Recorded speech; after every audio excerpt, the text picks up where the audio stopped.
За энэ өдрийн минь төргийн сонсогчдоос төлж даваадлан байна. Тэмүүлэл подкастаа эхэлж байна. За тэгэхээр аливаа юм одоо нэг дураа байна гэж үгүй. Муурнасаа заавал хөдөлж холхилж байдаг, урагш тэмүүлж байдаг. За яг тэдний тухай, тэдний төлөөлөлтөд ярилцах ийм подкастыг бид нээж байгаа юм аа. За бидний эхний зочд бол Монголын хэмэл дагуулын одоо сансрын технологийн анхны одоо багийн гишүүд байгаа. За Монгол Улсын их сургуулийн физикийн техникийн багш, дэд профессор доктор Эрдэнэтар. За мөн Монгол Улсын их сургуулийн физикийн техникийн багш, доктор төр тогтох нар байгаа юм аа. За юуны өмнөөс та хоёрыг танилцуулсны дараа яагаад та бүхний урьсан бэ гэдгийг бас сонсогчдод нэг тавьчихсан хэлчихье. Энэ онд бол Монгол хүн сансарт ниссний 40 жилийн, за хүн төрөлхтөн сансарт ниссний 60 жилийн тохиолж байгаа. Тийм ч учраас бид одоо сансартай холбоотой одоо мэдээллийг өгье. Энэ тухайн нэг сайхан ярилцъя гэд энэ зочтой урьсан юм байна. Баярлалаа та бүхэндээ. За баярлалаа. Авч орцолцоод баярлалаа. Сайн уу?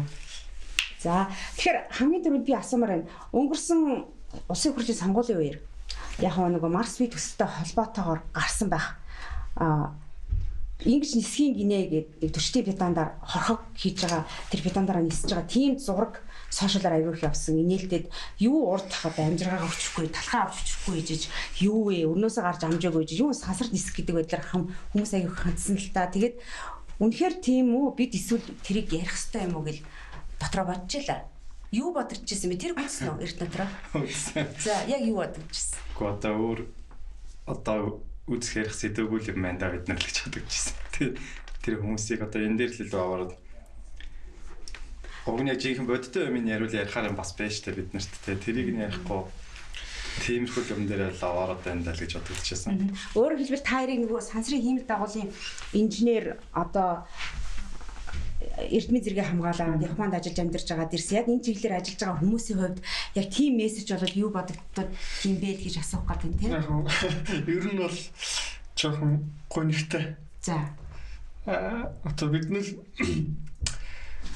яг инженер талаас нь харах юм бол бууж 40 педаг хөөргөн жоохон хөөргөн тийм ээ хүн бол сансарлуу жоохон төгхөн. Ихтэй сансар ярихгүй тийм.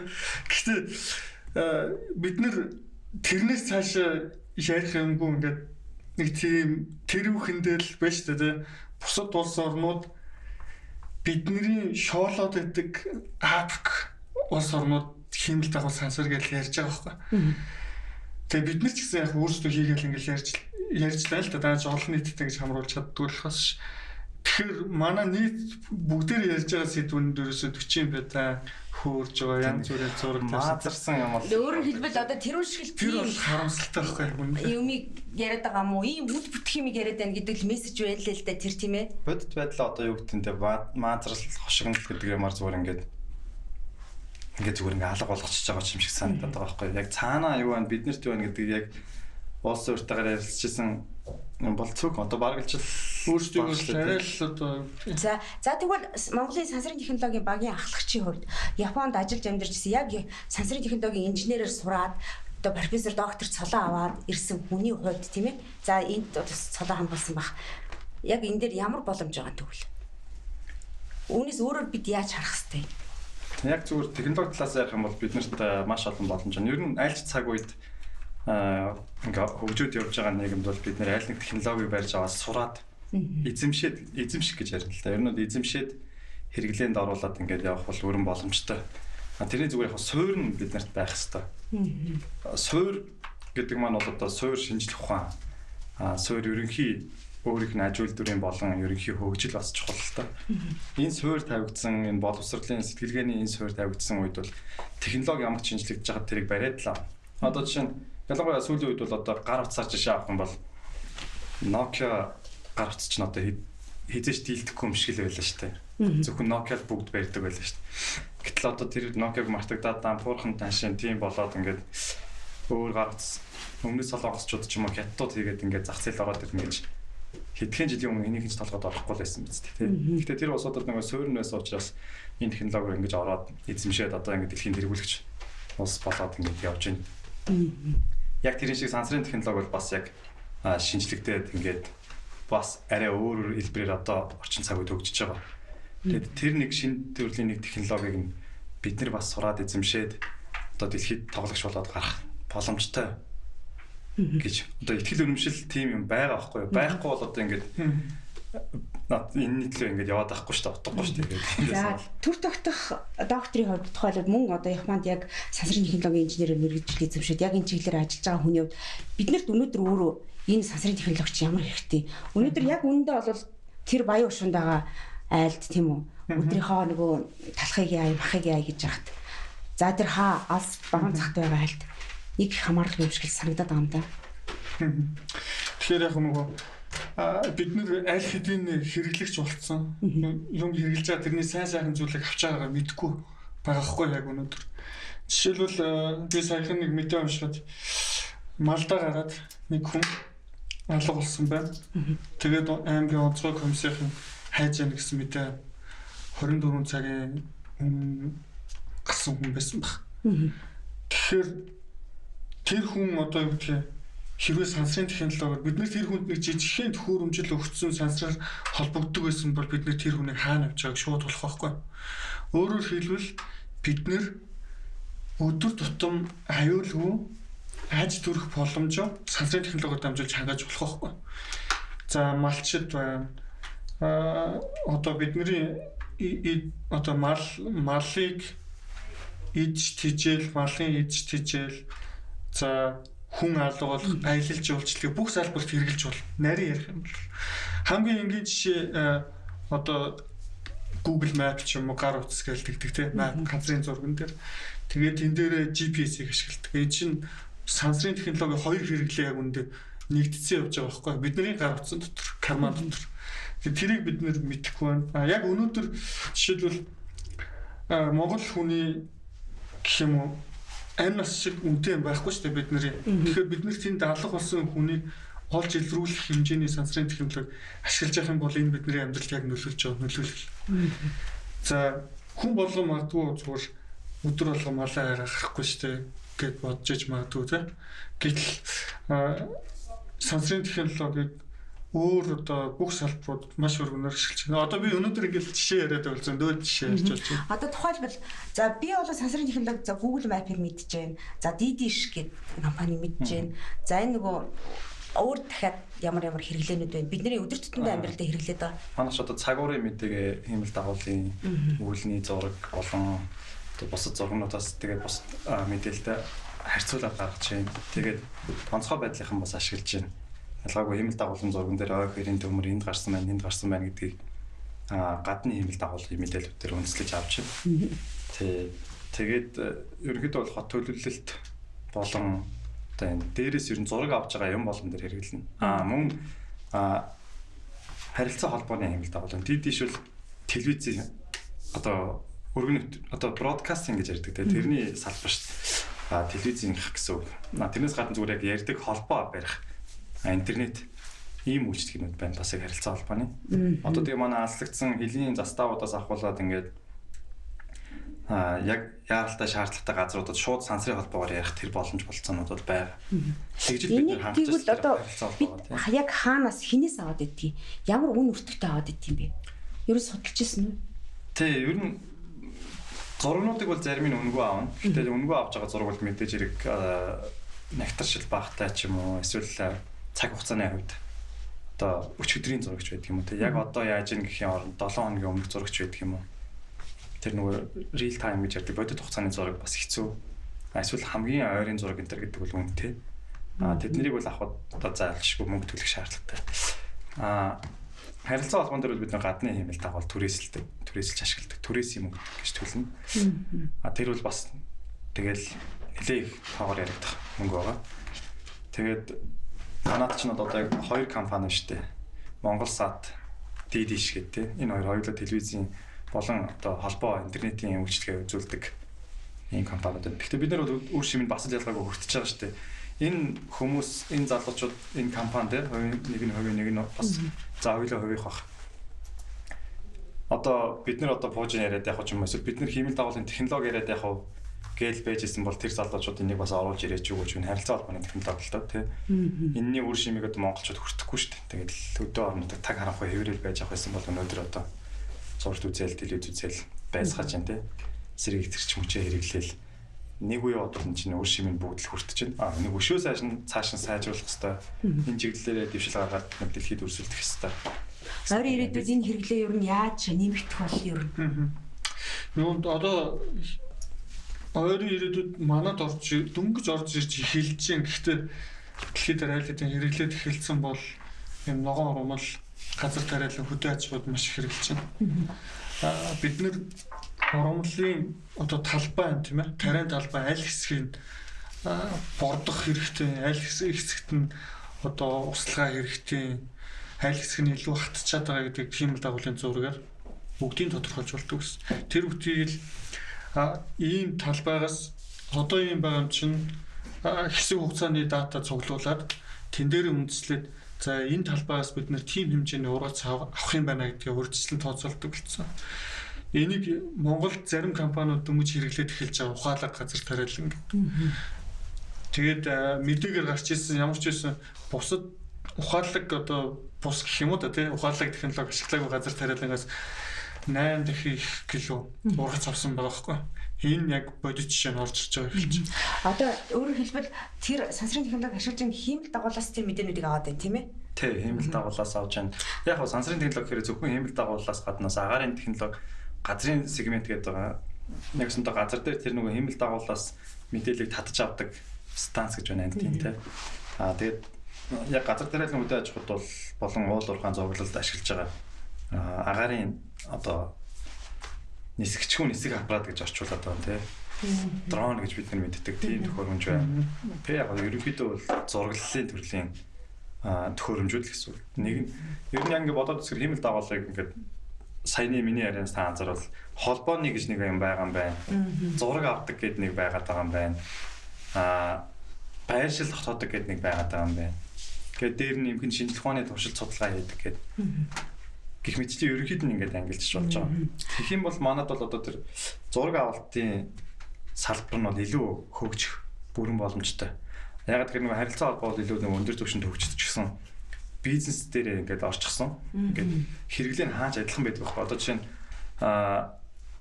Африк утсаар ярил бид нар ч гэсэнтэй шууд тэр технологи авчирд энэ тэр утсаар нь ярьж чадах байхгүй.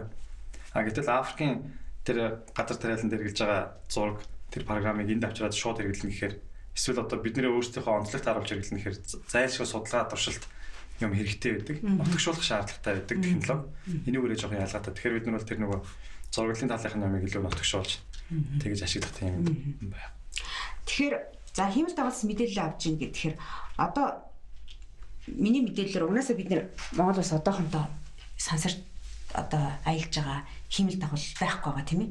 Мазаалаа 2010 9 оны 17 онд хөрсөн тий. Хөргсөн тэгэл 19 оны 5 сарын 12-нд. Тэгвэл одоо бид мэдээлэл энэ хиймэл дагуулуудаас аваад идэм бол гадны орны л нөгөө хиймэл дагуулуудаас аваад байгаа юм бэ? Төлбөргүй янзаар гэж ойлгох л та.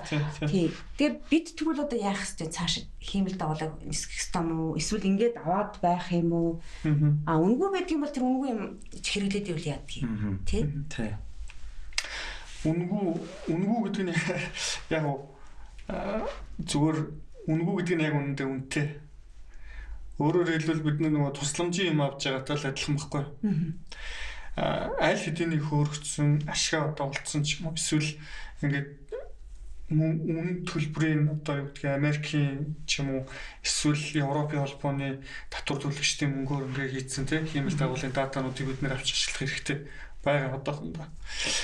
Тэгэхээр биднэрт яагаад өөрсдөө хийх ёстой, яагаад бусдын юмыг дандаа ашиглаад байж болохгүй гэдэг тэр хэд хэдэн point байна. Хамгийн нэгдүгürt аюулгүй байдал. За энэ дээр бол одоо аюулгүй байдлын салбартай холбоотой бүх юм орно.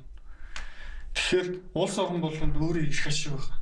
Тэгэхээр биднэрт бас биднэрт өөрсдийнхөө эрх ашигт хүндсэн ч юм уу юмыг өгөх үгүй юу гэдэг юм асуулт байна. Тэгэхээр аюулгүй байдал талаасаа бол өөрсдөө энэ технологиг эзэмшсэн байх шаардлагатай. За хоёрдугаар гадаадын оронд байдгүй асуудал биднэрт тулгардаг. Жишээлбэл үгдээ утаа ч юм уу тэд өөр одоо гэрээсээ утаа ялгаруулад гэртээ халдуулаад байдаг улс орн бол баг шүү дээ. Манай ч өөр аяга онцлог шүү дээ. Мөн нүүдлийн мал аж ахуй ч юм уу бэлчээр Тэгээд манай орны одоо тариалдаг газар тариалан гэх юм уу те. Энэ биднэрт байдаг проблемуудыг бид нар шийдэхгүй бол өөр хүмүүс тэндээ шийдчихээ бид нар санал болгохгүй байхгүй. Тусгайлан зориулахгүй. Тий. Одоо жишээлбэл яг машин гэвэл нэг юу гэдэг өөр газар явдаг машинууд Монголд ороод ирэхээр яг явуулчлаа л та болж байна. Гэтэл яг хиймэл дагуулж анханасаа зорилготой явна шүү дээ. Сансарт нисэх нь. Тэгэхээр яг бидний асуудлыг шийдэх гэж зорж өөр газраас хиймэл дагуулах хөрөх боломж маш бага. Тэгээс бид нарыг нэг тийм том бизнес гэж харахгүй ч гэж магадгүй. Бид нар бол аюу ерөнхий зорилттой тийм датанууд мэдээллүүдийг авч байгаа шүү дээ. Хиймэл дагуулаас өнгөө авч байгаа.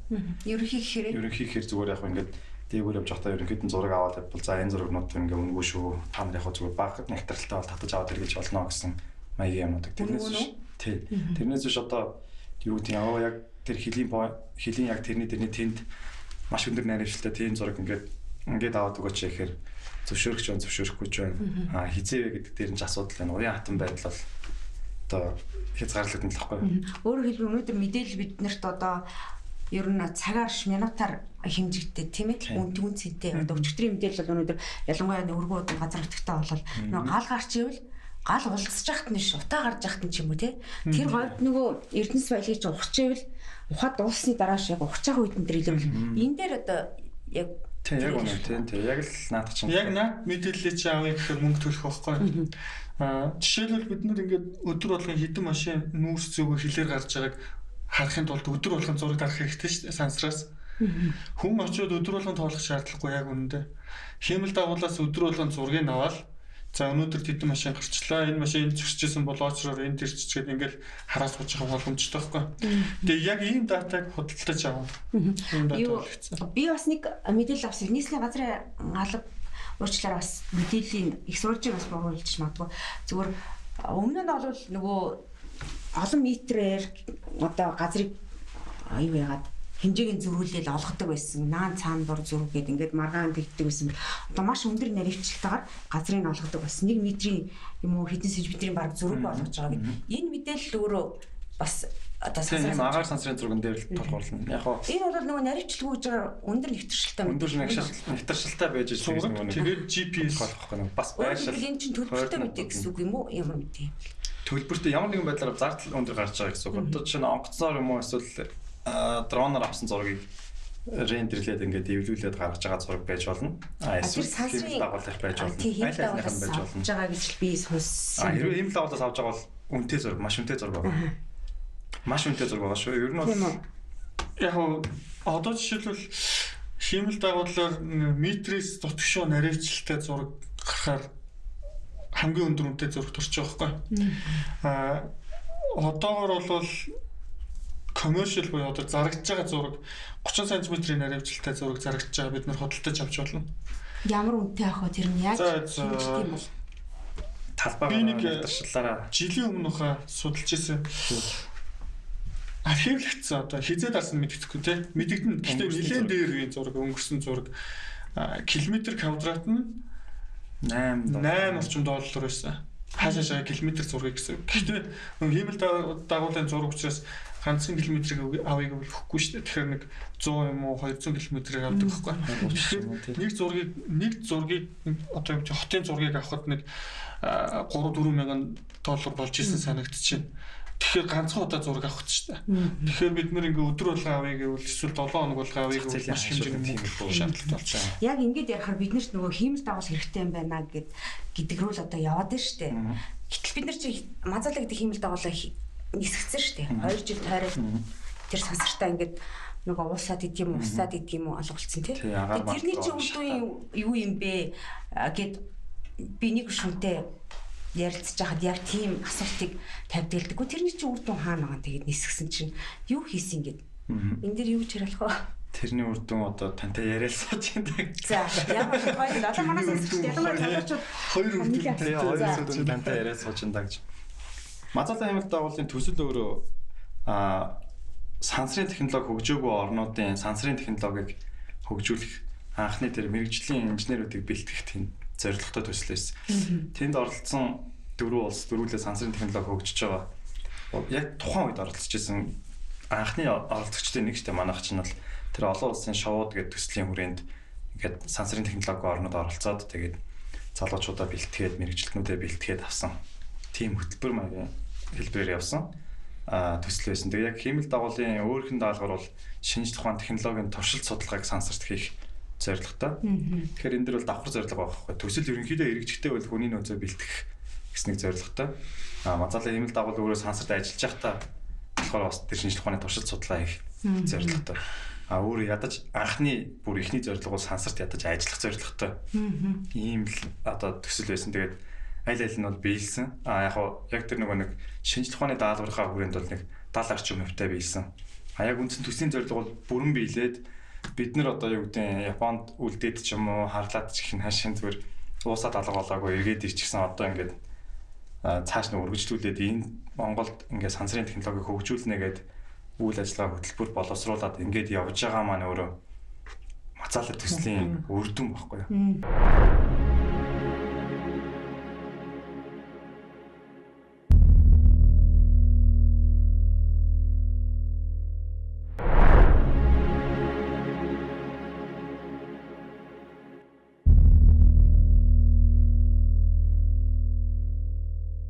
Өөрөөр хэлбэл нөгөө сансрын технологийн инженерийн баг бүрдсэн л гэж одоо та нар хэлээд энэ. Одоо эндээс чинь яг тэр хиймэл дагуул дээр ажиллаад хөөргөд нисгээд ингээ багаар ажилласаас одоо хичнээн Монголд энэ ажиллаж амьдарч байна. Одоо нэг докторант Японд суралцж байгаа. Босд нь ер нь эргээд ирсэн. Сая ч одоо өнгөрсөн жил Хятад сурч байсан хоёр одоо ирсэн байж байгаа.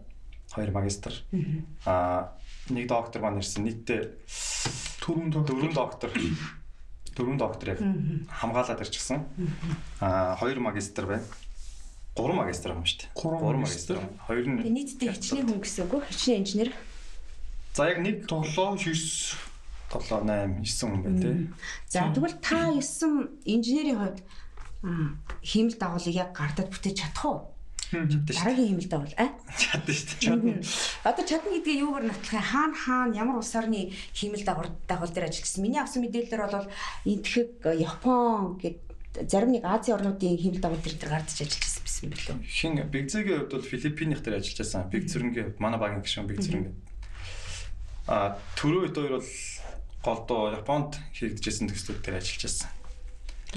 Би бол яг хамгийн анхны дээр нэг хамгийн анхны жоохтой би очсныхоо дараа бол хоорын дөрөвгээд олон улсын төсөл манай хиймэл дагуулын төсөл дээр дараад нь болохоор Мазаала дээр тэгээд Спатиум гэдэг төслөөр бас ажиллаж байсан. Тэгээд түрүү бол тэрнээс хойш бас ажиллаж байсан. Би болохоор яг шууд гэдэг төсөл бид нэр анх оролцоод ингээд санаачлаад явсан төсөл маань амжилттай болоод дараа нь өөр орнууд нэгдээд ингээд цуврал болоод хөгжиж явсан байхгүй. Тэгээд тэрний 3 дахь цуврал дээр нь Шри-Ланк, Непал, за нэг нь Японоос байсан.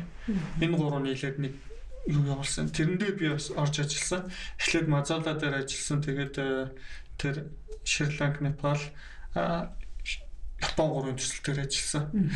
Тэгээд би түрүүн хэлэх гэж байгаа хэлж чадахгүй өнгөрчлөө.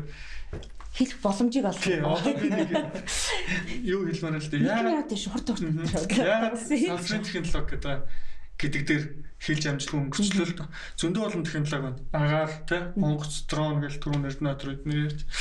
Гэтэл сансрын технологи юугаар онцлог вэ гэхээр сансар бол ерөөсөө ямар ч өндөрлөх газраас өндөрт байдаг.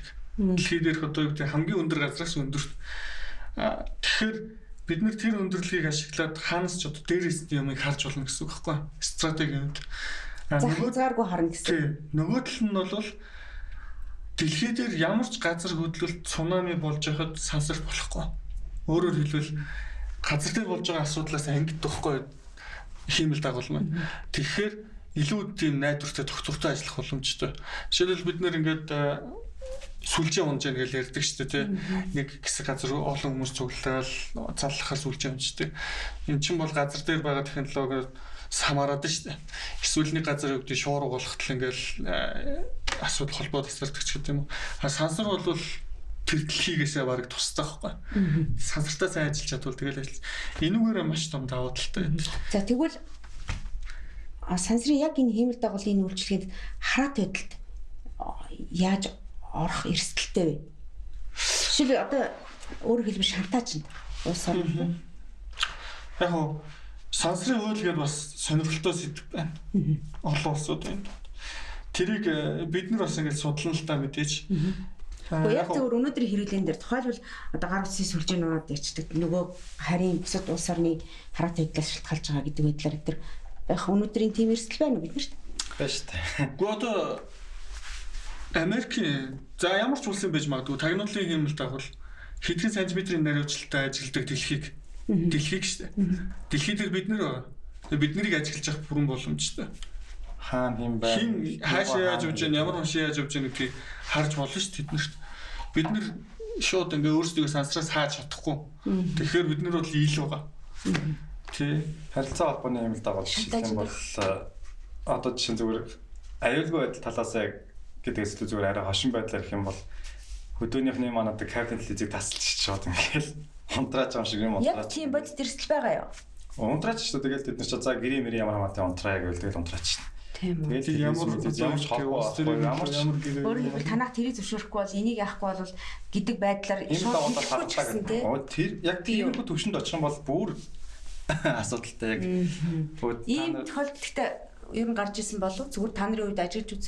Одоо байлгүй яг үеэдэл чинь тий энэ нөгөө нэг зүгээр бид улстайгаа гадны улс орнууд хоорондоо тийм биш одоо тэр улсын тийм юмыг хаана юмыг таслана гээл. Тэгэл тэрнийх нь эсрэг бас нөгөөдөл нь технологи боловсруулчихсан тэгэл үзэн шүү дээ. Одоо хойшлуулсан Иран ч гэдэг юм уу тий. Энэ улсуудад жишээлбэл GPS-ийг хааж гэдэг юм ажиллахгүй нөгөө байрлалаа тодорхойлж чадахгүй ч гэдэг юм. Энэ бүрэн одоо болж байгаа процесс боломжтой тий. Одоо тэр байшил дотох систем яг саяныхтай нэр байшил дотох чаа гоё шээ байхгүй юу? Одоо хаана явж гэн яаж нээж гэн одоо ингээд мэдээлж штэ нөгөө цэргийн тоног төхөөрөмж ингээд заримдаа явж явах үед энэ төр гэдэг юм. Тэгж яагаад тэр хаана нэлээ Европод Орос авцаа. Нэг юм уулын ам руу ингээд яваад орсон бодлоо ингээд цэргийн цуваа. Тэгээд ороход чинь нөгөө нэг за энд явж гэн тэнд явж гэн гэдэг чинь ингээд нөгөө байшил дотох хэмэл дагуулын мэдээлэл тавьж байдаг. Тэр авийн GPS-ийн хэмэл дагуулын сигналыг тийш явж байгаа сигналыг таслахад тэгээд тэд нар хаашаа явж байгаа яаж байгаа мэдэхгүй болж байгаа юм. Өнөөдөр бүх юм тэрнээс хамааралтай болсон. Цаг үе. Тэгэл тийм учраас бол стратегийн хувьд одоо аюулгүй байдлын хувьд бол маш чухал. Гэхдээ одоо бид нар заавал нэг стратеги аюулгүй байдлаас гаднаас нөгөө амьдрал руу холбож ярихад нөгөө хэрэгцээ шаардлагыг дахиад ярьж шít. Яагаад хэрэгтэй юм бэ гэдэг дээр. За тэрчгээс илүү. За та нарын дотор нэр үнэхээр л тэ хиймэл дагуул чадна гэдэг юм омгшил юм байна. Омгшоод байгаа мó эсвэл бот битэр юм уу? Одоо нэг бид нар бол омгшлаараа айгүй хурдан ууршаа тэмүүлж чадна тийм үү? Бүр алсын хараатай бүр төрөө арилж. За бид нар чадна. Яг ингэж хэлж байгаа нөхөр бидний хийсэн хиймэл дагуул сансарт ажилласан. Тэгэхээр нэгэнт хийгээд ажиллуулж чадсан бол бид нэр хоёрдугаар хийгээд ажиллуулж чадна. Тэр бол одоо юу гэдэг цэвэр бидний оюун санаа тэгээ гар хөлөө оролцоод хийсэн юм сансарт ажиллалаа шүү дээ. Тэгэхээр бид нар яг тэрнтэй адилхан юм хийгээд хийхэд бол ажиллах л байхгүй. За энүүгээрээ л одоо хэлээд байна л да. Дэлхийд дээр угаасаа юм heritage гэдэг нэг юм уламжлал маяг юм байна. Энэ яадаг вэ гэхээр ямар нэгэн технологи чи өөрөө хийгээд ингээ ажиллуулж чадсан бол дараа нь яг тэр аргаар яг тэрийг ингээ хийх юм бол тэр ажиллана. Энэ чинь өөрөө сайенс шинжлэх ухаан байхгүй. Тэгэхээр бид нар бол аль хэдийн сансарт ажилдаг батлагдсан технологитой болцсон хүмүүс гэж л одоо бардам хэлээд байна шүү дээ. За та 7. За 7 байна уу 9 байна уу? Миний хувьд бол сансрын технологийн анхны баг гэхэд олон сансарч чинь тийм ээ. Сайхан сансарч чинь олон инженерүүд нэг л юмыг нэг хийгээд идэг юм уу? Нэг эдисийг олон талаас нь бүрдүүлдэг юм яа гэдгийг. Яг хиймэл дагуул төр чинь олон талаас нь. Хиймэл дагуулыг бол системийн хаан гэж ирдэг нэрлэдэг. Систем инженерчлэлийн гол одоо энэ систем инженерчл буюу одоо энэ одоо бид нар мэдж байгаа юм болгон системүүд ажиж энэ микрофон ч гэсэн систем тий. Энэ микрофоноор жишээ аваад ярих юм бол одоо бид нар зарим нь энэ толгой хэсгийн, зарим нь тогтоож байгаа хэсгийн, зарим нь энэ бариулын энэ нэрцэг, зарим нь утсын ч гэдэг юм уу. Дандаа тэгж салбарлаж судалсан. Бид нар ерөөсөө яг баг дотроо би жишээ нь одоо батарейны чиглэл болон power system дээр ажиллаж байлаа. Нарны дэлгэц дээр ажиллаж байлаа гэхэд төрөө бол төв процессор холбооны систем дээр ажилласан баг чинь. Одоо манай төгөлдөр бас холбооны систем дээр гэхдээ яг төрөөгөөс арай өөр чиглэл дээр нь одоо өсгөөргээ залуу гэх юм бол энэ структур буюу бодит биеийн хэсэг дээр ажилласан бүтэц гэж ярьж байна тийм. Биг зүрэн бол камерны яг мэрэгчлэн гэх мэт тэр яг гэж салбарлаж өгчдөг байхгүй. Тэгэхээр саяны 7 гэдэг чинь яг үүндээ бас цөөхөн тоо. Маш цөөхөн тоо. Бид нар бүр хэдэн 100 уулаа олж иж 2 3 мянгуулаа олчоод одоо за нэг сайхан боллоо гэж хэлж магадгүй. Аяг шаналтай. За хиймэл дагуулын тухай тийм байдаг гэж сансрын технологи гэхээр нэг агуу том гэл би бол нэг мэрэгжлийн биш болохоор одоо сайн бас төсөөлгөн. Сүүлийн үеийн мэдээллүүд уншаад хахад сансар бол шин зах зээл, аялал жуулчлалын шин зах зээл, хөрөнгө мөнгийг босгох аягүй том зах зээл энэ дулаарлаа хэдэн зугаар хиймэл дагуулыг одоо их бүтээдэг, нисгдэг боллоо. Энэний төлөө уралж чинь гэдэг мэдээллүүд байна тийм ээ. Өөрөөр хэлбэл одоо хамгийн сүүлд авсан миний нэг уншижсэн мэдээлэлээр стартапын нэг одоо бизнест хөрөнгө оруулахад яг 10 дахин өслөө гэж бодоход яг түүнтэй адилхан хугацаагаар хэмжих сансрын технологид хөрөнгө оруулалт хийх юм бол жишээлбэл тэр зах зээл хөрөнгө оруулалт хийх юм бол 10 сая дахин өснө гэсэн байна уу? Би буруу харсны баг. Гэтэл их л олон дахин өснө үл гэсэн байсан. Энийг яаж хараад ийм хөрөнгө өсгөх гэж төсөөлөд байгаа юм бол та? Одоо сансрын технологид шинэ үе гарч ирж байгаа. Одоо нэг хуучин уламжлалт аргасаа цоо шинэ болж байгаа. Энэ сүүлийн хэдхэн жилийн дотор бий болж байгаа. Бараг 2000 оноос эхэлсэн. Тэгээ 2010 онд өмнө яадаг гэсэн бэ гэхээр нөгөө улсын засгийн газар хүчээр мөнгө өгч судалгаа шинжилгээ хийж том төслүүд хоорондоо өрсөлддөг тийм ийм байсан. Одоо юу болсон бэ гэхээр нөгөө технологи хөгжөөд бүгд жижигхэн болоод ирэхээр айгүй хямдхан зардлаар хурдан хийж болдог болсон байхгүй. Тэгэхээр жишээлбэл нэг том хиймэл дагуулыг 10 жил бүтээгээд 10 жил ашиглах бизнес 10 жилийн дотор мянган хиймэл дагуулыг хийгээд жижиг адилхан өртгөр ингэх боломжтой болсон байхгүй. Яг энэний жишээг одоо яг өнөөдөр Elon Musk гэдэг хүн хийгээд сууж штэ. 2009 онд байна уу? Оны үед ярилцлага өгч явахдаа дэлхийг тойрсон 4000 хиймэл дагуул хөөргөн. Тэгээд ингээд интернет толбоно гэж ярьж байсан. Тухайн үед ястаж юм. Тухайн үед crazy guy гэх энэ бол өстой солиотой зал энэ яаж 4000 хийх юм гэж ярьж байсан байхгүй. 2012 оноос бид нар сансартай явах холбогдож эхэлжээ. 2015 онд Японд сурч эхэлж. Тэр үед улс орнууд одоо өнөөдрийн сансрын технологиос за нэг 6 жилийн өмнө шүү дээ. Тэр үед баг бүгдээр зэрэг эхэлчихсэн байхгүй. Тэр үед гарч ирсэн стартапууд аль хэдийн том компани болсон. Жишээлбэл нөгөө Google Map-ыг бий болгодогтой яг адилхан дэлхийн газрын зургийг бий болгодог стартап бий болцсон. Зураг зараал байж байгаа байхгүй. Тэр нь суурилсан технологи нь одоо миний хэлээд байгаа жижиг хиймэл дагуулын технологи төр суурилсан. Энүүгээр даваад л та. Яг стартап гэдэг талаас нь сансар гэдэг талаас нь ярих юм бол сансар туршигдсан төхөөрөмж гэдэг өөрөө жирийн төхөөрөмжөөс дор хаяж 1000 дэх үнэтэй байдаг байхгүй. Тэгээд нөгөө сансрын 1000-д үнэтэй байгаад тэр шалтгаан тэр байхгүй.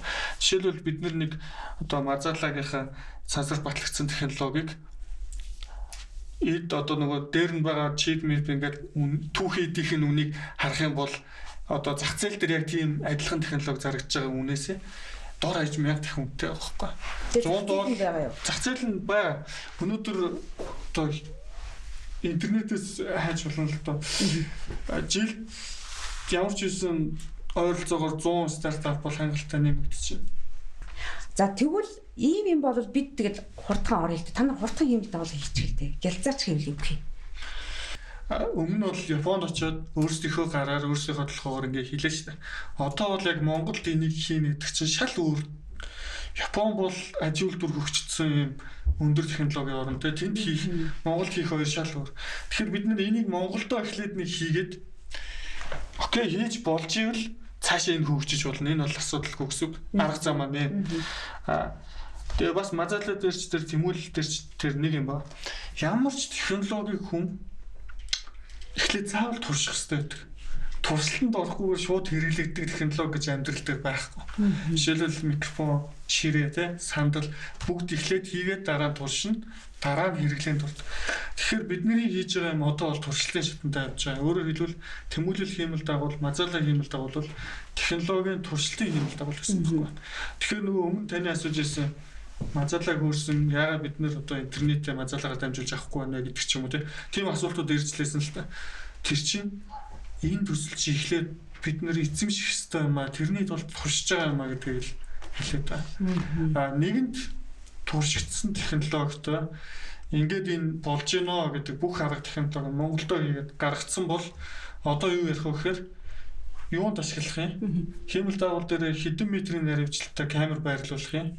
Юу хийх үү? Яаж бизнес руу оруулах уу гэдэг юм нэрэгдэнэ. Эдгээр тэрийг ч одоо бид нэр судлаад тавьж байгаа.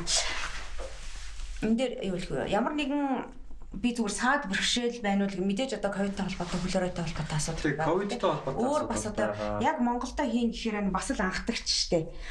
Одоо жишээ бид нэр анх мазаалаг бол ингээд Монгол улсын их сургууль тал мөнгөний гаргаад тухайн үеийн улсын онцгой биш улсын онцгой гэсэн онцгой байдлын шадар сайдар ахлуулсан. Шадар сайдар ахлуулсан тэр онцгой байдлын газраас тал мөнгөний гаргаад ингээд хийжсэн. Тэгээд тэр чинь бол төр болон ингээд төрөөсөл дэмжижлээ гэсэн үг шүү дээ. Ер нь бол төр болон их сургууль дэмжлээ. Хоёр дахь юм л дагуу тэмүүллийг бид нар болохоор за төрөөс гэхээ болио илүү хувийн секторуудаас дэмжлэг хүсье гэсэн одоо концепцтойгоор их юм да. Зорилготойгоор эхлүүлсэн. Тэгээд жил хагас боллоо. Одоо тэгээд жил хагас болоход бол яг ковид жилд нь явчлаа л да. Хагас нь бид нэр хувийн байгууллагуудад зарим байгууллагуудад бол хандаж үзсэн. Гэхдээ нөгөө манай хувийн байгууллага, бизнесийн байгууллагууд бол бас өөрсдөө ингээл дүнгийн дагаа ялгаагүй хөгжөөд явж байгаа салбар бол ингээд илүү юу талаас нь харах юм бэл л дээ. Яг бизнесийн үр ашиг юу вэ гэдэг талаас нь. Үнэхээр тэр төсөл хэрэгжээд эцсийн үр дүнд яг юу бий болох юм гэхээр бизнесийн үр ашиг биш шинжлэх ухааны технологи дахиж авчирна гэдэг л одоо үр дүн гарч шин. Жишээлбэл энэ тэмүүллийг хийхгүйгээр шууд энэ тэр хүмүүсийн хүсэж байгаа, бидний хүсэж байгаа тэр хэрэглээний тэр нөгөө нэг хөрөнгө оруулалтын ашиг авчрах дараагийн шатны хэмжээ хийгдэх юм уу? Тэмүүллийг хийхгүйгээр тэр шууд бид нар өөрсдөө технологи эзэмшиг гэвэл тэгж чадахгүй. Заавал технологи эзэмшихийн тулд саяны дөрөв гэлдэг шиг тэрийг ингээд эзэмшигч чинь тэрийг ингэж туршиж алдаж омж өөрсдийн болгож авч ийж дараад нь өрсөлдөх чадвартай технологи бид нар эзэмших байхгүй.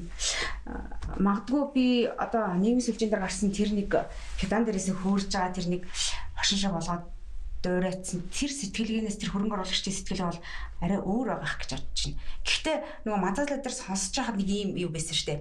Жишээлбэл би өөрөө сонсож тэр үед мэдээлэл авч илсэн л та нэг сэтгүүлч ажиллаж байгаа. Мазаалаа одоо хөрөнгө хэрэгтэй байна гэж таньд цуглуулсан оюутан залуусан тэр өгчлээсэн л да. Тиймээ гэтэл тэнд одоо хувьяасаа хөрөнгө оруулаагүй мөртлөө мазаалаа Монголын анхны хиймэл дагуул тэр Америк сансрын юунаас одоо нисхийг харна гэд хэмжээшгүй их мөнгийг зардлуулгаа тэнд гэрүүлэр очиж харчаад ирж исэн гэдэг ийм мэдээллийг авч ирсэн. Гот тэгээд тойрлоо яваа. Тэгэхдээ манай нөгөө нэг одоо жишээлбэл одоо хөрөнгөтэй мөнгөтэй болцоотой хүмүүсийн хувьд бол тийм ээ хандваасаа илүү трийг очиж үзэх нэг амбицтай хөтлөгдөд тийм ээ гэдэг нэг тийм зүгээр одоо энгийн мэдээлэл авч лээсэн л да. Тэр үнэн үү? Яг гоо ер нь бол бит хоёр яваагүй. Тэгтээ хүмүүс үл явсан. Тэгээ одоо тэрийг хэлээд яах вэ? Ялангуяа манай нөгөө нэг тэгээ манай одоо тэгэл тэнд нөгөө оюутнууд мөнгө хэрэгтэй байна. Одоо мөнгө хандуулаач гэдэг ингэ явжсэн. Тохойж байгаа эсэргүүцэж байгаа тэгээд болцолтой сүлдээ заа шиг гээд эсэргүүцэд бид хэд ч загтал мэтлсэн шүү дээ. Үгүй яг хүмүүс ингээд ямар ч байсан ингээд л очиод үзэл яаж шүү дээ. Тэр нь нээлт. Тэгээ яг бид нар бол тийм юу гэдгийг тэр мөнгө нь хаанаас гарсан гэдэг юм уу нарийн ширээ юм мэдэхгүй шүү дээ.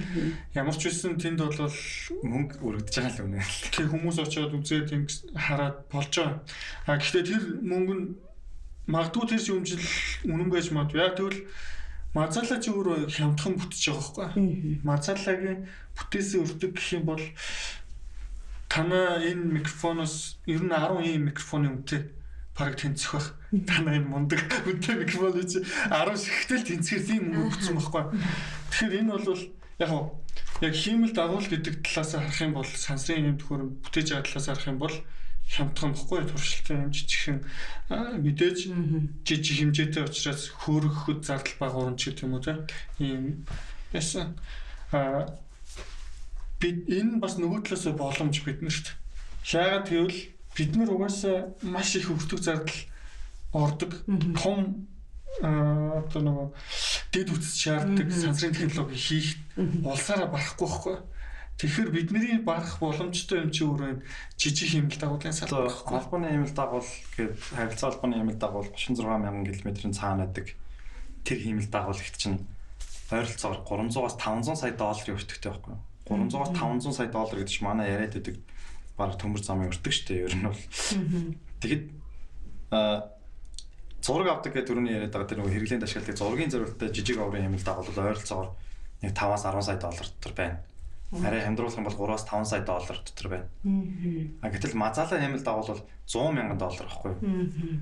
100,000 доллар гэдэг чинь одоо бас яг зүгээр монголчуудын хувьд ярих юм бол тийм чадахгүй мөнгө ч бас биш шүү дээ тийм. Би яг энэ дээр жишээлбэл 100,000 доллар олох гэж жишээлбэл энэ талд одоо нэг юу гэдгийг одоо нэр нүүр бүх юм ингээ явж хахад энэ талд бол нөгөө Монго Кармас нөхдүүд энэ хэмнэлт дагуулыг бүтээхэд биш тэрийг очиж гэр бүлээр үзэхэд л одоо мөнгө зориулсан байна гэдэг байдлаар одоо таалж байгаа шүүмжлэлтэй хандж байгаа. Шүүмжлэлтэй хандаад байна. Гэтэ тэр хүний хувийн эрхэлтэй тийм ээ.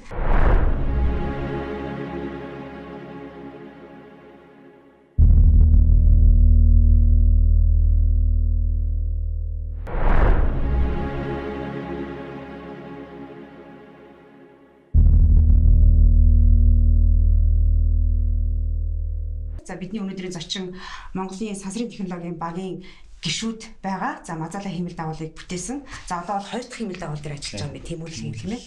Монгол Улсын их сургуулийн физикийн техникийн багш дэд профессор доктор Эрдэнэбаатар, Монгол Улсын их сургуулийн физикийн техникийн багш доктор Төр Тогтох нар оролцож байгаа юм а. За бидэнтэй хамтаа сонсогч үзэгчтэй баярлалаа. Та сувга буй солиороо. Одоо бид жишээлбэл энэ сансрын технологи, суур, шинжлэх ухааны технологиг эзэмшихийн тулд одоо энэ өөрөө яагаад бидний амьдралд хэрэгтэй юм бэ? За хүүхдээ магадгүй одоо энд ажил амьдралыг нь холбосноор, мэргэжлийг нь холбосноор би цаашид энэ одоо хөдөлмөрийн зах зээл өрсөлдөөнд яаж бэлтгэх юм бэ гэх мэтээр одоо хэрэгтэй сонирхолтой мэдээллийг хүргэе, тийм ээ. За тэгэхээр сансрын технологиг бол нөгөө шинжлэх ухааны технологи, суур технологи гэж одоо ярьдгийм байх дээ. Би өөрөө бол мэргэжлийн хүн биш. Мэдхгүй за кибер технологи, нано технологи, биотехнологи, сансрын технологи гэдэг юм ээ. Тэгээ одоо сансрын технологи яагаад суур гэж байгаа? Энийг эзэмшснээр бусад одоо жишээлбэл заавал сансар гэхгүй тийм ээ. Энд чинь нөгөө физик суурьтай байгаа хэрэг. Энийг эзэмшснээр бусад мэргэжлүүдэд одоо өрсөлдөх өнөөдрийн технологийн зах зээлд өрсөлдөх боломжийг яаж бий болгох юм? Тэгээ ер нь түрүүний нөгөө нэг ач холбогдол гэдээ ярьсан яагаад сансрын технологи хөгжүүлэх гэдэг байгаа юм бэ гэдгийг бас нэг том ач холбогдол нь яг саяны хэлдэг шинжлэх ухааны технологи маань өөрөө энэ технологиг хөгжүүлснээр дагаж хөгжих боломжтой. Тэгээд ер нь бол одоо энэ шинжлэх ухааны технологи дэлхийн нийтээр хөгжөөд одоо ерөөсөө нэг 200-аад орчин үеийн шинжлэх ухаан хөгжснөөс хойш хажуу талын нэгдүгээр явцлаас хойш одоо нэг 200 гаруй жил 300 жил гэх юм болж штэ. Маш богино хугацаа тийм. Энэ хугацаанд юу ингэж хөгжөөд байна гэхээр энэ систем энэ одоо бүтээгдэхүүн одоо өнөөдөр үнд цэнтэй байгаа энэ бидний хэрэгжилж байгаа энэ технологи өөрөө ингэж маш тийм олон юмнаас хамаарсан одоо юу гэдэг комплекс гэхээр чинь цогц шин чанартай болсон байхгүй юу? Нарийн төвхтэй. Тэгээ яг ийм системийг яг бүтнээр нь бүрэн утгаар нь төлөөлж чадах систем бол сансрын технологи. Бүрэн утгаар нь. Энийг хийж чаддаг, энийг ойлгодог, энийг мэддэг боловсралтай инженер хүн бол нийгмийн аль ч салбарын асуудлыг шийдвэрлэж чадна. Асуудлыг шийдвэрлэнэ. Бас дээрэс нь бодиттой тэр бүтээгдэхүүн бүтээлэн тэрнээс гарна. Бид нарт өнөөдөр юу хэрэгтэй нөхөр яг л тийм юм хийдэг л хүн хэрэгтэй шүү дээ. Юм хийдэг хүн, юм шийддэг хүн. Одоо энэ зүгээр технологийн суур нөгөө физикийн шинжлэх ухаанч гэдэг юм уу тийм. Яагаад тэгэхээр сүүлийн үед нөгөө физикээр конкурст нь физикээр шалгалт өгөх гэж байгаа. Физикийн ангид гэдэг юм сонсогдохоо ичиж. Эдийн засагч, орчуулагч, нийгмийн хуульч гэдэг юм уу тийм. Энэ чиглэл рүү байгальтаа физик айлгуур гэдэг юмыг би ер нь сүүлийн үед аягүй бага сонсоод байгаа. Энэ өөрөө ямар сөрөг талтай хэрэг физик айлгуурыг дагнаад хүүхдүүд маань ингэ явах юм бол одоо жишээлбэл ажлын байрны нөгөө хэрэгцээ хэрэглэж аягүй өөрчлөгдөж шин. Энэ шин зах зээлд өрсөлдөх ямар боломж олдох ингэ энэ залуучуудтай физик одоо ингэ орчин үеийн технологи гэдээ ярьж шít гаргацж байт юм уу програм хангамж гэдэг. За програм хангамж дээр бол орчин үед арай нэр нь өөрчлөгдөд ингээд химэл оюун ухаан AI гэл эсвэл одоо суперкомпьютер, квант компьютер гэж яригдж байна тийм. Цаанаа бол суурь нь ерөөсөө физик математик байхгүй. Жишээлх юм бол электрон тоног төхөөрөмж эсвэл квант компьютер гэх юм бол цаанаа зүгээр бас л физик, цахилгааны физик, квант механик гэх юм уу ингээд физик байж байна. Химэл оюун ухаан гэж ярьлаа. Цаана алгоритм, математик сэтгэлгээ, математикийн аргачлал. тэгэл явж байгаа. Одоо криптограф гэдэг юм одоо криптографийн тухайч гэдэг юм уу эдгээр бүгд л цаана математик. Тэгээд физик электроник цахилгаантай холбогдоод ингээл явчих. Ерөөсөө ийм суурь нь ерөөсөө хэвээр байхгүй. Бид нар сошиал юм дээр эднийг гаргаж ирсэн биш. Тэр нөгөө суурин дээр л энийг гаргаж ирээд байгаа. Өмнө суур асуудал шин чанарыг өөрөөсөө асууж чаддаг. Тэр нь яг тийм байдлаар шинжлэх ухаанч байдлаар хандж чаддаг. Тийм сэтгэлгээ одоо хандлах суух нь маш чухал гэж байгаа байхгүй. Тийм хандлагатай байвал энийг юунд ч ашиглаж болно. Нийгмийн асуудал хандаж болно. Тэр үтгийхэл хуульдч баг ашиглаж болно шүү. Би бол тэгж гэж хэлж чана. Энтэй бол мархан байхгүй. Би бол яг санал нээлдэг. Тэгээд суур шинжлэх ухаан гэж яриад суур гэдэг байгаа тэр гол юм чинь л ерөөсөө чухал байхгүй. Угаасаа үгнээсээ одоо физик, математик сүүлийн үед одоо бид нөгөө нано технологи, биотехнологи гэж ярьдаг. Тэр технологиудын үндэс нь болохоор физик, математик дээр нэмэгдээд биологи, хим. Тэгэхээр энэ суур шинжлэх ухааны эднэр чинь л одоо хөгжөөл дээр нь орч ирэл хэрэглээ нэмэгдээл цаашаа ингэ салбарлаад байгаа болохоос биш тэнд цоо шинээр юм ерөөсөө гарч ирээд байгаа юм байхгүй. Өөрөөр хэлбэл аль хэдэн 100 жилийн өмнөх физикийн тэр технологийн нээлтүүд өнөөдөр хүртэл хэрэглэгдэж байгаа, ашиглагдаж байгаа. Тий, тэр байгалийн хууль хэдэн зуун жил бас. Тий, байгалийн хууль физик энэ байгалийн шинжлэх ухаанч ерөөсөө байгалийн яг мөн чанар байгалийн хуулийг л нээж олжоод хүмүүс тэрийг ашиглаж юм хийгээд байгаа шүү дээ. А яг энэ тэр ухаан нь бол буюу одоо тэр суур байгалийн шинжлэх ухааны мөн чанар бодит байдал гэж хэлэх юм. Энэ үл ерөөсөө өөрчлөгдөхгүй, цаг хугацааны явд өөрчлөгдөхгүй шүү дээ. Тэгэхээр бид нар энийг хизээж ашиглаж болно. Энийг мэдж байгаа тохиолдолд бол би өөрөө зүгээр амьдрал дээр л мэдрээд байгаа. Одоо жишээл би сэтгүүлч хүний хувьд 23 цагийн ярилцлага хийчихээ. Түүнийгээ буулгаад, айгүй гоё найруулад энэ чинь бүхэл өдрийн ажил болдог байна. Ярилцлага хийхэд бол эхлээд судлан, юмаа ингээ өчнө. Гэтэл миний хажууд нөгөө сүүлийн шиг компьютер дээр тэр компьютерийн технологиуд дээр ажиллаж байгаа залуучууд маань хэдхэн өдөр яг өнөөдөр хэрэгцээтэй нөгөө постэр имиж хийгээд тэрнээс илүү наривчлалтаа нөгөө хүүхдийн кино шиг юм хийгээд доор нь гаргаад надаас хэдэн 10 дахин үнэлгээтэй юм хийгээд штэ. Би өөрөө бүр ингэж мэдрээд байгаа байхгүй тий. Тэгээд бас хамгийн сүүлийн нэг жишээ хэлэхэд одоо та нарын ижил бицүрэн доктор Японоос сурчаад ажиллаж байгаа сайн намар ирээд одоо болохоор яг нөгөө улсын онцгой комиссээр энэ ковидын тархалтыг бууруулах намжаахын ажлын хэсэгт ороод ажиллаж байна тийм үү. Тэгээд бас физикч яг адилхан. Яг бид гуравч яг адилхан байхгүй физик суурьтай. Тэгээд урилгаар ажиллаж байгаа. Тий, урилгаар тэнд ажиллаж байгаа. Тэгээд мань хүн жишээлх юм бол одоо график тооцоолол хийгээд ингээ байж лаа гэд физикчдийн ялгаа жишээ нь юу вэ гэхэд графикийг харахад одоо ингээ тоотохоор илэрхийлээд тэрнээс хамаарлаар ингээ график гаргацсан байлаа гэхэд тэрний цаана ямар процесс яваад байна гэдгийг тэр датанаас уншдаг байхгүй юу ер нь бол ямар шалтгааны улмаас ийм график шүү тэр графикийг хараад тэрийг мэдэрдэг мэргэжлийн онцлог гэсэн үг тийм энэ цаана яг тийм болоод байгаа юм байна. Тэрнээс зүгээр энэ функц ийм хамааралтай байна гэдэг зөвхөн тэрнээс биш бүр цаанах учир шалтгааныг ингэж учир шалтгааны хувьд л яг ингэж бодож сэтгэдэг тийм сэтгэлгээний чадвар гэх юм. Физикийн мэргэжил. Өөрөөр хэлбэл анаах ухаанч гэсэн одоо энэ мэргэжил тийм ээ энэ. Хэрэгтэй. Одоо тэгээд салбарууд бол ер нь нийлж нэгдэж энэ дөө ер нь бүх салбарт л тийм юм гарч ирж байна. Одоо аль болох олон юмыг хооронд нь холих тусмал гоё юм гарах шинжтэй тий сансрыг жишээлх юм бол одоо урлагтай халбсан ч болно одоо юу гэдэг юм бөө мэд одоо яг шинжлэх ухаан дотроо бас яг тийм үзэгдэл яваад байгаа байхгүй физикчд нь биологичтойгоо хамтраад эсвэл биологичд химчд ингээд бүгд сууж агаад ингээд юм ингээл жишээлх юм бол одоо зүгээр ковид гэж яриа л да ковидын онцлогч байт юм уу ингээд ярихад яг ингээд биологч хүнтэй ингээд бид нэр суугаад ярилцахад яг л нэг юмны тал байгаа байхгүй ерөөс ингээд тэр нэг шинжлэх ухааны систем гэдэг чинь өөрөө дунд нь олон салбарын дунд оршдог юм бодит байдал өөрөө тийм байна.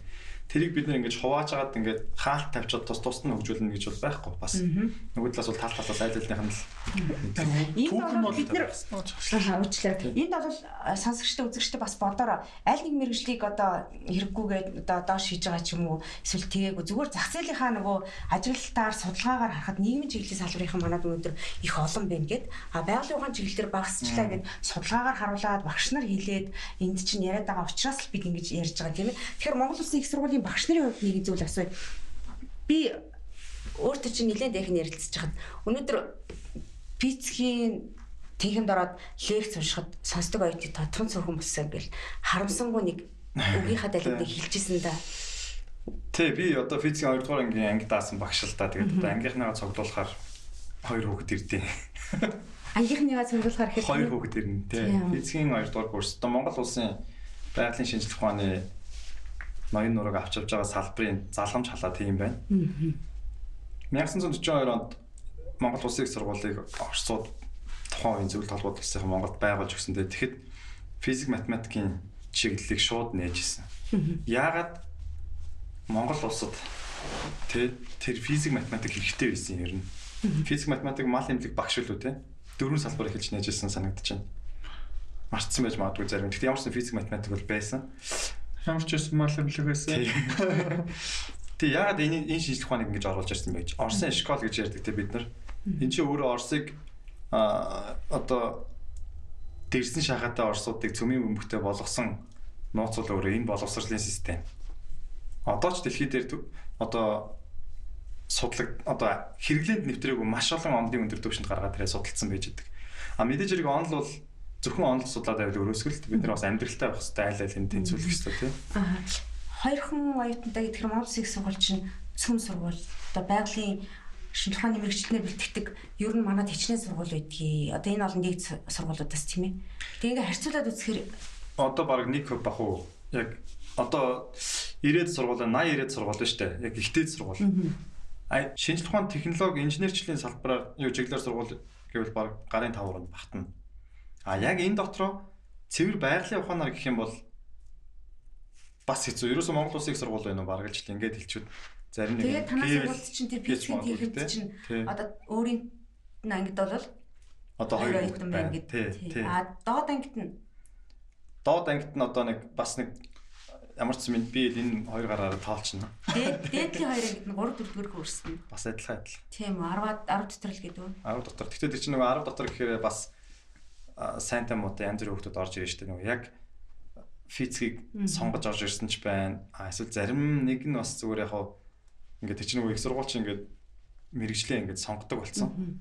Тэгээ ингээд дээрээсээ сонгоод явсараа доор очоод ингээд үлдэгдэл мэрэгжлүүд дээр нь орно штэ. Физик бол тэр нөгөө үлдэгдэл мэрэгжил болчиход байгаа байхгүй юу? Энэ ингээд яваад ах юм уу? Нэг бол болохгүй юу? Багшаа Монгол Улсын их сургууль. Энэ бүр маш болохгүй буруу. Ингүүл одоо Монгол улс ер нь дампуурна. Яагаад ийм болчихоо гэхээр яг хоёр талын юм ажиглаж байгаа. Нэгдүгээр хүмүүс энэ физикийн шинжилгээ ухааныг хүмүүс улсын одоо нөгөө томчууд нь ч гэсэн те энийг ажлын байр одоо нөгөө ямар ажлын байр ямар хэрэглэгч байна гэдэг талаас нь хараад байгаа байхгүй. Суурь шинжилгээ ухааны хөгжил. Жишээлбэл чи физикч болж физикээр төгсөөд физикийн багш болох юм байна. Эсвэл одоо юу гэдэг физик технологийн хүрээлэнд ажиллах юм байна. Гэдэг өнцгөр харах юм бол Монголд ингээд шинжилгээ ухааны салбар ингээд цаашаа явахгүй. Ер нь ингээд хампуурна. Өөрөөр хэлбэл өрсөлдөө тий ажил олох чинь надад физикч хүн хэрэгтэй гэж бол сүүлийн үед бол хэлдэг болоод байгаа. Түүнээс бол хэлэхгүй байна. Яг нөгөө диплом дээр бичигдсэн энэ боловсрол нь физик гэдэг зүйлээр нь ажилд авах чинь өөрөө буруу байхгүй.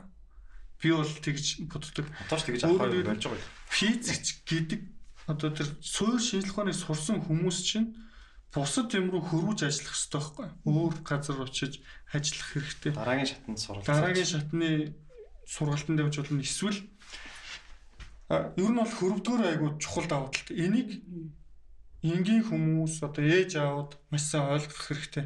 Хүүхэд нь физикээр явъя ингээд гоё тий шинжилгээ ухаанд хөтлөгдсөн юм амар тийм гэгэн бодолтой тий явъя гэхээр төсөөч яах юм багш болох юм юу болох юм. Тэгэхээр чи өөр эдийн засаг руу орч гэдэг юм уу? Яг үндэ ийм юмнаас болж байгаа шүү дээ. Ийм асуудал зөндөө төсөөж яах юм тэр физикч чинь. Одоо ямар ажлын байрууд орох юм? Төсөөд юу ч хийж болно. Зүгээр яг ингэ хэлэхээр айгуу сайн байдаг. Юу ч хийж болно. Физикс төгссөн хүн бизнесийн удирдлагын магистр хамгаалж болно. Тэгээд аль ч компанид нь очиод SEO-г нь хийгээд сууж аж болно. Энийг бол асуудалгүй чадна. Бизнесийн удирдлагаар төгссөн хүн харин физикс сураад аль нэг газар лаборант хийж чадахгүй байхгүй юу? Энд ч нэг юу чиглэл нь арай тийм байхгүй. Байгалийн ухааны сууриас бусад юм руу хөрөхөд асуудал байхгүй. Бусдаас нь буцаад байгалийн ухаан руу хөрвж чаддгүй учраас болдоггүй учраас л одоо цөөхөн тоогоор бэлтгэсэн чинь улам л цөөрнө гэхээс биш энэ ямар нэгэн байдлаар хөгдөн гэсэн юм байхгүй шүү дээ. Одоо бол ийм захиалгууд ирж байна хүмүүс одоо хөрөнгө оруулагчид, ажлын байр бий болгогчид хэлж гэнэ энэ санаа зовж явах юм уу? Одоо сүүлийн үед хувийн энэ мэдээллийн технологийн үйлчлэгэн дээр суурилсан болон одоо иймэрхүү компаниуд захиалж байна. Мэдээлэлтэй ажиллаж чаддаг, дататай ажиллаж чаддаг.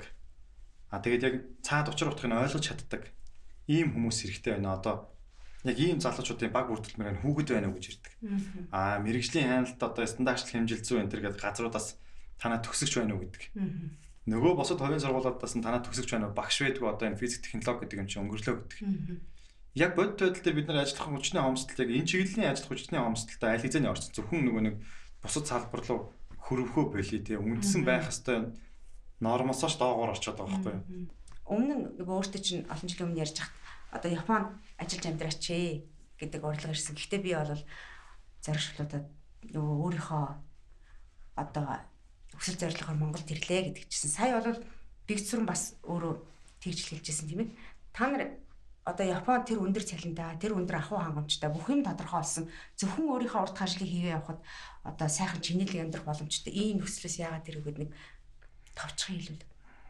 Залуу хүмүүс одоо оюутнуудаас ч сайн ажиглагддаг. Өөрсдөө ч гэсэн бид нэр залуу ажиглагдчихсэн зүйл. Залуу хүний сайн сайхан амьдрал, сайн сайхан хүсэл гэдэг юм дандаа ирээдүйн цаг дээр яригддаг. Миний хувьд би өшөө илүү сайн сайхан болно, өшөө илүү гой сайхан нийгэмд, өшөө илүү гой сайхан амьдрнаа л гэж боддог. Итгэл үнэмшлийн асуудал шүү дээ. Тэгэхээр залуу хүний энэ итгэл үнэмшил чинь маш бат гүн бат байдаг. Сайн сайхнараа байдаг тийм. Ингээд би нэгэсэндээ бол яг энэ үнэт зүйл маань надад байгаад сүнсээ худалдаагүй тийм хүн байхгүй юу? Залуучууд бол ихэнх нь тийм. Тэгээд энэ итгэл үнэмшил маань өөрөө за би Монголынхаа нийгмийг сайхан болгоё.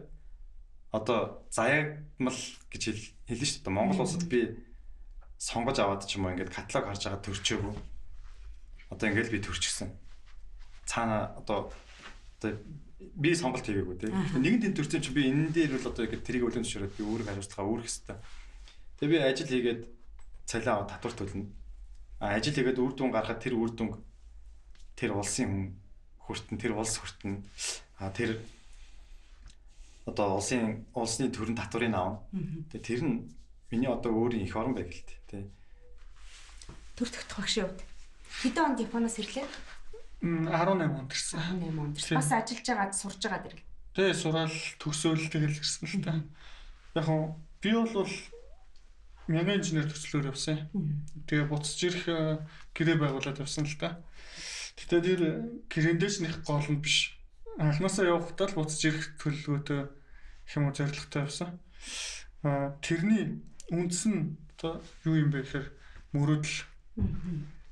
Би бол одоо юу гэдэг өөрийн гэсэн мөрөөдөлтэй тэрийг за маш өндөр тавьсан хүрх албагүй гэхдээ мөрөөдөлтэй байх хэвээр. Тэр маань бол Монгол улстай гэдэг юм уу те бидний хойж үр хүүхдүүд маш чухал тийм л мөрөөдлөөс тэгэл тэрнийхээ дагуу явжлаа. Бүтгэхгүй намаагүй бидний одоо зөвхөн миний ч бидний бодож зорддог нэг юм юу гэхээр бид нар ямар ч байсан дараа үеийнхэндээ сансартай сансрын гүрэн болохт нь байж болох шат гიშгүүрийг нь тавьж өгнө. Гэтэл тийм л зорилготой л доо. Бидэрт мэдээж нөгөө агуу том орон зай сансрын нийт том өөрөөр сансрын юм ярьж байгаа тохиолдолд бидний ярианы сэдв ярих юм маш ихтэй. Гэтэ одоо нөгөө цаг маань дуусж байгаа болохоор ингээд өндөрлөх үү. Тэгээд яг би тэгэд бас нөгөө би тэгэд нөгөө сансар гэдэг юм уу иймэрхүү шинжлэх ухаантай холбоотой бас нэг яриа хийдэг. Ялангуяа нөгөө гадаадд байгаа эрдэмтэд ч юм уу докторуудтай яриа хийдэг нэг тийм сууг байгаа. Тэрийг бас үзэгчид бас хайж олоод үзэж болно шүү. Тэр нь бол бидний мэдэхгүй тэдний мэдэх шинжлэх ухаан гэдэг нэртэй нэг тийм бас ярилцлага байгаа подкаст тий.